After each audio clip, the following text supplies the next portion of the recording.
Bonjour à tous, nous poursuivons Siman Sadik Zain. Le Shulchan Aruch écrit dans ses livres Ravei, Ein Baal Chov Gove Miksut Ishto Ubanav Shel Love. Nous avons vu qu'il y a ce qu'on appelle Sidur Baal Chov, on doit arranger au Baal Chov de quoi vivre pour qu'il puisse quand même vivre tout en payant ses dettes, mais il y a des choses auxquelles on ne touche pas, notamment Ksut Ishto Ubanav Shel Love, les vêtements de sa femme et de ses enfants. Même non seulement les habits qui appartiennent déjà à sa femme et à ses enfants, mais même des vêtements qu'il a emmenés chez le teinturier pour qu'il les fabrique, pour qu'il les fasse pour sa femme et ses enfants, donc ça peut être aussi un tailleur par exemple, eh bien là aussi, même si ça n'a pas encore appartenu à sa femme et à ses enfants, puisqu'il les a fait pour sa femme et ses enfants, c'est considéré comme si ça leur appartenait déjà, et il n'y a pas le shi'aboud du Baal dessus, le Baal ne peut pas les saisir. Ah, même s'ils ne se sont pas encore vêtus avec, mais pas pour des nouvelles chaussures qu'il a achetées à sa femme ou à ses enfants, mais pas non plus des livres qu'il a achetés pour ses enfants pour qu'ils étudient dedans. Tous ces livres-là, ça appartient à ses enfants, tout ça, c'est une Gemara dans ma secrète Erchim, Dafrav Daladamud Aleph. Le Rif, il le ramène dans Baba Metzia, Daf Samertet, Midapé Harif. Et cette halakha, elle est tranchée ici dans le Shulchan Aruch, on ne touche pas aux vêtements des femmes et des enfants, des gens qui sont endettés. Maintenant, attention, attention, nous dit le Shulchan Aruch dans ses Vav, tout cela, ce sont des vêtements normaux. Bamed, Varim, Amurim, Biklei, Chol, dans les vêtements de semaine. Aval, Bigdei, Shabbat ou Moed, Goverotam, Balchov. Si ce sont des vêtements de Shabbat ou de Moed, des vêtements qui valent cher, des vêtements qui sont un peu luxueux, ceux-ci peuvent être saisis par le créancier. Yesh holkim, et certains ne sont pas d'accord avec cette halakha. Il y a ici une machloket entre le Tour et le Rambam, qui est la chita du Shulchan Aruch, que dès lors qu'il s'agit de klei kesef, klei zahav, bigdei shabbat, bigdei moed, des vêtements un peu chers, des bijoux, tout ce genre de choses, eh bien, dans ce cas-là, le Ba'achov peut être gové, mais le Ba'achov peut les saisir. Quelle est la logique qu'il y a derrière cette halakha qui est au nom du Rambam et du Yosef? C'est parce que ces vêtements qui sont un peu chers, il n'est pas macné à sa femme et à ses enfants. Il les laisse toujours qu'au cas où, s'il en aura besoin, il pourra les prendre. C'est-à-dire que quelque part dans la psychologie d'une personne, lorsqu'elle donne un bijou à sa femme, comme ça dit le Rambam, eh bien, ce n'est pas un vrai cadeau. C'est entre-temps, si je n'en ai pas besoin, mais si un jour il en aura besoin, il peut le reprendre pour payer sa dette. Le Baal Chov peut être goven et il peut saisir pour se faire rembourser sa dette. Ça, c'est la chita du Rambam. Le Rav Magid, il amène au nom de Yesh Mefarshim et du Rivash qu'on est cholek. C'est-à-dire que lorsqu'une personne donne même des vêtements chers à son épouse, ce n'est pas pour qu'il puisse les reprendre en temps de besoin, et donc le Baal Chov ne pourra pas être gouverné. Attention, le Sma, il explique sur ça que la chita du Ravamag et le Yesh Cholkin, que le Rama il ramène au nom du Ravamag et du Yesh Mefarshim, c'est uniquement sur Bigdei Shabbat V'Yom Tov, sur des vêtements de Shabbat et de fête. Mais sur des tarchitim, sur des vêtements, sur des bijoux, pardon, là, le Baal Chor Bevadaï, qui peut être Govemer, parce que évidemment, dans ce cas-là, le Baal, il ne l'a pas donné complètement à son épouse, il laisse toujours ça en suspens, qu'en cas de besoin, il pourra le reprendre. C'est-à-dire qu'il y a une différence, selon le rivage, entre Bigdei Shabbat et Yom Tov et Tarchitim. Bigdei Shabbat et Yom Tov, nous dit le rivage, ceci, il ne peut pas les saisir parce que le Baal Chor, parce que le Baal, pardon, ne l'a pas donné à sa femme, il a oui donné à sa femme en tant que cadeau complet, mais les bijoux, ce n'est pas un cadeau complet, le Balchov pourra être gové même. Donc nous avons deux chitas. Première chita, le Balchov peut être gové de tout, que ce soit de Bigdei Shabbat, Yom Tov et même de Tarchitim, parce que ce n'est pas un vrai cadeau qu'on donne à sa femme. Le rivage, il est mechalek entre Bigdei Shabbat, ça c'est un vrai cadeau, et Tarchitim qui ne sont pas un vrai cadeau. Le Mordechi est une troisième chita. La troisième chita du Mordechi, elle est que Afilu Tarchitim est une Balchov gové. L'Ichora, la halakha, aujourd'hui, je pense, je ne suis pas apte à trancher, mais il semblerait qu'aujourd'hui, le Mordechai serait logique. Quand une personne elle donne un bijou à sa femme, il la donne complètement à sa femme. C'est rare de dire qu'une personne elle donne un bijou à sa femme tout en pensant qu'en cas de besoin, il le reprendra. L'homme istabra, c'est pas mistaber de dire une chose pareille. Par conséquent, l'Ichora, aujourd'hui, on serait plutôt de règle comme le Mordechai, et évidemment, je ne suis pas apte à trancher. Mais en tout cas, dans la halakha, nous avons ici trois chitos. Celle du Rambam qui dit que peu importe de quoi il s'agit, que ce soit Bigdei Shabbat et Yom Tov ou que ce soit Tarchitim, l'homme ne donne pas complètement à sa femme parce qu'en cas de besoin, il laisse sous le coude la capacité de pouvoir le reprendre. Mais le Baal Chor pourra être gové. On a la chita du rivage qui est Nechalek entre Bigdei Shabbat et Yom Tov, qu'on ne pourra pas saisir, et Tarchitim qu'on pourra oui saisir parce que ce n'est jamais un vrai cadeau. On a la chita du Mordechai qu'on ne pourra rien saisir parce que tout est un vrai cadeau pour son épouse, même les Tarchitim. Je continue dans le Shulchan Aruch parce qu'on s'est arrêté pour désigner les trois chitot. Le Shulchan Aruch ajoute non seulement Bigdei Shabbat et Moed, c'est la chita du Rambam, Vein Sarich Lamar Moyum Aim Tabaot, donc les Kesef et Zahav, évidemment, des bijoux selon le Rambam qu'on pourra saisir, Shakol Baal Chov, Vehu Shekana La Baal. Tout cela, c'est uniquement lorsque le mari l'a acheté à son épouse. Aval Mashich Salo, est-ce qu'elle l'a rapporté en tant que dot de jeune fille, qu'elle l'a rapporté de la maison de son père? Ben Nirse Milouk, Ben Nirse Tzon Barzel, peu importe si ce sont Nirse Milouk, des biens que la femme donne au mari et que le bouffe lui appartient à elle et le bal il mange les pérotes, ou que ce soit Nirse Tzon Barzel que le bouffe appartient au bal jusqu'au Geirushin. Peu importe de quelle dot il s'agit, Eina Baal Chov, Govamimen, le Baal Chov ne pourra pas les saisir puisque ça appartient entièrement à la femme, une Nedounia qui appartient à la femme. Yadoua Mimash Echnisahi, oh Mimash Pasak Abal, Abishab Nisuin. Si on sait que c'est une Nedounia, quelque chose qu'elle a rapporté ou quelque chose que le Baal a désigné dès le début du mariage qui appartiendra à sa femme. Mais si on ne sait pas, est-ce que c'est vraiment une Nedounia ou pas, elle sera crue, elle sera de désigner des vêtements ou des bijoux, parce que c'est en vérité l'habitude des femmes de faire rentrer cela dans la maison de leur mari, Gadim et Architim.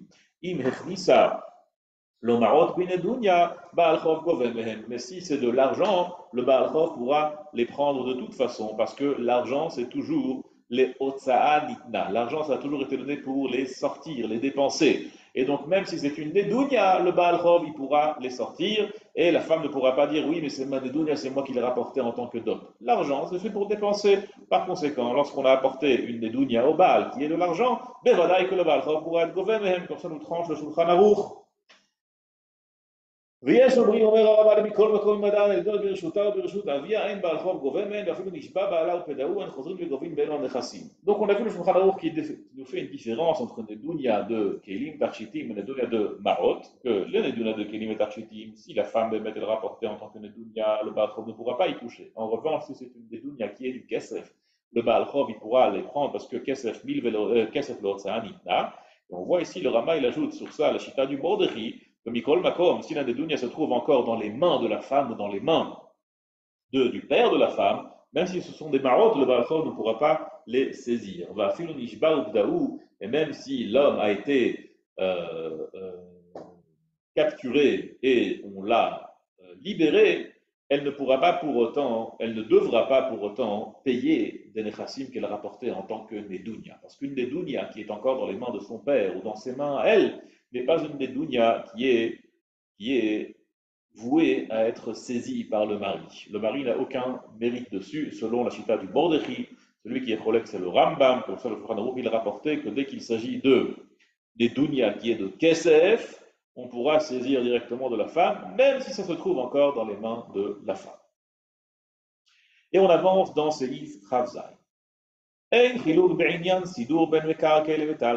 ce qu'on a vu dans le Sidour du Baal Chov, qu'on laisse au Baal Chov de quoi vivre, qu'on laisse à l'endetté de quoi pouvoir vivre, peu importe si ce sont des Mekarkei ou des Metaltele, peu importe si les biens qui restent chez lui, ce sont des biens mobiles ou des biens immobiliers. S'il n'a que des biens immobiliers, on lui laisse suffisamment pour pouvoir couvrir tous ses besoins. C'est-à-dire, une personne, elle n'a aucune liquidité, elle n'a rien en banque, mais elle a un bien immobilier. Qu'est-ce qu'on fait? On va vendre le bien immobilier et on va lui laisser de quoi vivre, comme on a désigné dans le séif précédent, dans les séifim précédents de Sidour Baal Chov. Peu importe les nechassim qu'il a, la nature des biens qu'il a, c'est pas chaud, ce sont des choses évidentes, on devra lui arranger selon ce qu'il a pour qu'il puisse vivre. Omer Maran Shulchan Aruch dans Seif Kafret. Nous avons vu que Sidour Baal Chov c'est une halakha qu'il faut lui laisser de quoi vivre. Mais est-ce qu'une personne peut être mévater, il peut juste abandonner son droit à avoir un Sidour Baal Chov? Il dit moi j'en veux pas du Sidour, merci beaucoup, c'est bon, tu prends tout, tu me saisis tout. Est-ce que ça marche ou est-ce que ça ne marche pas? Omer Shulchan Aruch. Hitnaï, moi, s'il a fait un tna, il a écrit dans le Shtar Alva, quelqu'un, il a emprunté de l'argent, il a écrit dans le Shtar Alva, et tu sais, je suis tellement sérieux dans mon remboursement que je te promets, si j'aurai pas de quoi me rembourser, si j'aurai pas de quoi te rembourser, pardon, eh bien, on n'aura même pas de sidour balchov. Tu me prends tout, tu me laisses même pas de quoi vivre. Ça marche ou ça marche pas? Omer Shulchan Aruch, Nao Kayam, le Tnaï il est valable. Une personne, elle peut être maintenue qu'il n'y aura pas de sidour balchov. Il a plaot. Aval, Bema, Shiabed, Lokol Nechassav, si une personne, elle a écrit dans le shtar qu'elle lui nantit tous ses biens, qu'elle fait un shiabout sur tous ses biens, et une bazette naï va-t-elle à sidour. Dans cela, il n'y a pas une vraie condition pour annuler le sidour. C'est-à-dire, on aurait pu penser qu'à chaque fois qu'il y a écrit dans un shtar alva'a, Kol Nechassav, Mishuabadim, tous mes biens sont nantis, tous mes biens ils sont Mishuabad pour le remboursement du bien, alors ça veut dire qu'il n'y aura pas de sidour balchov. C'est pas ça le chat. Non, une personne, elle est Meshabed, mais elle est quand même Meshabed au niveau où elle lui laissera quand même de quoi pouvoir vivre, de quoi pouvoir manger pendant le temps qu'on a défini dans les films précédents. C'est pas que maintenant, puisqu'il a été Meshabed, Kol Nechassav, alors il n'y aura pas de Sidur Balchov. C'est pas du tout ça, le chat. En revanche, s'il a fait un tnaï explicite qu'il n'y aura pas de Sidur Balchov, ça marche. Mais juste d'avoir écrit qu'il est Meshabed, Kol Nechassav, c'est pas un tnaï. Il avait juste l'intention de mentir, de mettre un shiabout sur les biens qu'ils seront, qui seront à lui, au Balchov. Selon la Torah, le Tnaï, il ne marche seulement s'il a dit explicitement qu'il est maintenu, qu'il n'y aura pas de sidour. Et même s'il a écrit sur le vêtement qui se trouve sur mon épaule, ça c'est la manière normale de dire que tu me prendras tous mes nechassim. Même la veste qui se trouve sur moi, même la veste que j'ai sur moi, tu pourras la prendre pour pouvoir rembourser ta dette. Alors, on aurait pu penser que puisqu'il a dit Afilu glima de akatfai, ça veut dire qu'il est maintenu, qu'il n'y aura pas de sidour nechassim. Et comme ça, le Shulchan Aruch, il est pensé que c'est faux. Quand on dit Glimad al-Katfa, c'est une façon de parler. Ce n'est pas une façon de dire que ben, il n'y aura pas de Sidur Baal Chov. C'est une façon de parler pour dire que tous mes nechassim seront Meshuavadim. Ça, c'est la Shita du Rambam. La Shita du Rashba, elle n'est pas rapportée ici dans la Halacha, elle n'est pas rapportée ni par le Shulchan Aruch ni par le Rama. La Shita du Rashba, elle est que lorsqu'une personne, elle dit, elle écrit dans le Shtar al-Va'a, Afil le Glimad al-Katfa, et même sur la veste que j'ai sur mes épaules, tu pourras saisir, eh bien, même dans ce cas-là, ce sera un Tnaï, comme s'il avait dit qu'il n'y aura pas de Sidur Balchov, il pourra lui saisir tous ses biens et rien lui laisser, même pas de quoi vivre. Ça, c'est selon le Rashba. Le Shulchan n'a pas tranché comme ça. Le Shulchan a tranché comme le Rambam, qu'il n'y a pas de Bitul Sidur, on n'annule pas le Sidur jusqu'à ce qu'il fasse un Tnaï explicite d'annuler le Sidur Balchov. Et la raison pour laquelle c'est comme ça, pourquoi est-ce que lorsqu'il a dit Afilu Limad al-Katfa et son date n'était pas d'être Meshabed tous ses nechassim au point de ne pas avoir Sidur Baal Chov, c'est parce qu'il avait la kavana de Shulchan Aruch de Istelabat Me'azuzeh. Il avait juste la kavana de mentir, d'être Meshabed, quelque chose qui vaut beaucoup d'argent, un vêtement qui vaut beaucoup d'argent, mais pas que maintenant il n'aura même plus de quoi s'habiller. ואם אמר לו על מנת שלא יהא בחוב זה דין סידור, אינו מועיל. דעה ולמתן מה שכתוב בתורה כמו על מנת שלא תהא שביעית משמטתו. Si quelqu'un dit à une personne que al menat qu'il n'y aura pas le din sidour dans ce milvé, c'est comme s'il a été quoi? Maintenant al mashekatu batora. Comme si une personne avait dit lorsqu'il a fait une alva al menat שלא תהא שביעית משמטת, ou bien al menat שאין din onaa. Tout cela, ce sont des tnaïm de maintenant al mashekatu batora. Une personne ne peut pas faire quelque chose et dire que la Torah ne va pas s'appliquer dessus, les halachot de la Torah ne vont pas s'appliquer dessus. Et de la même manière qu'une personne ne peut pas dire lorsqu'elle fait une alva'a qu'il n'y aura pas de din shmita, qu'il n'y aura pas de din shmi'it qui va être meshamet le chov, qui va annuler le chov, ainsi une personne ne peut pas dire non plus sur un chov qu'il n'y aura pas de sidour, parce qu'on ne peut pas dire que les dinim de la Torah ne vont pas s'appliquer. On peut juste se mettre d'accord ensemble que nous on ne va pas les appliquer, mais pas que la halacha elle-même en soi ne va pas s'appliquer. Comme une personne, elle peut dire qu'elle est mochel sur la ona ou qu'elle est mochel sur la shmita, mais personne ne peut pas dire que ce ne soit pas chal, parce que ça c'est ma Torah. Ainsi, pour le sidour Balchor, je peux dire qu'il n'y aura pas de sidour entre nous, mais je ne peux pas dire que le sidour ne sera pas chal. Kol tout, et à bientôt.